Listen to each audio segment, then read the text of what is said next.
For molecules that remain elusive to the human eye, a team of researchers at the University of Regina are using supercomputers to stimulate the cracking of bonds, carbon-carbon bonds.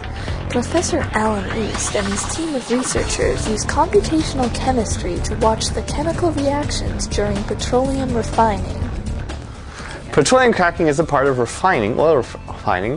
It's a very high temperature process. It involves a lot of energy in order to crack these carbon-carbon bonds. And in things like the tar sands, we have these very long hydrocarbon molecules, and to make them into useful things like octane and propane, we have to crack the carbon-carbon bonds. There are catalysts to do this, but nobody really knows exactly how, at the molecular level, these catalysts actually crack the carbon-carbon bonds.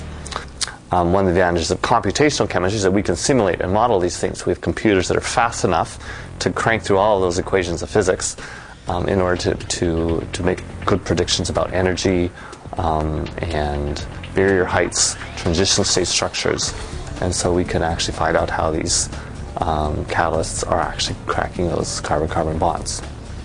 There's a new catalyst called ionic liquids that has been shown to be able to crack carbon-carbon bonds at much lower temperatures. If we can develop this new catalyst into a viable industrial process, that could save the industry a lot of money. The energy costs go down, so it's better for the environment because there's less energy use in order to do petroleum refining. In order to affect major industry change, sometimes you have to go to the molecule of the matter. Chemistry master's student Abra Wagai says there is more to computational chemistry than meets the eye. You can calculate everything possible.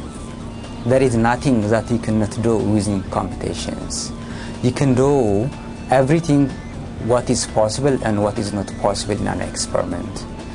And you can explain the fundamental principles of chemistry in any chemical phenomenon.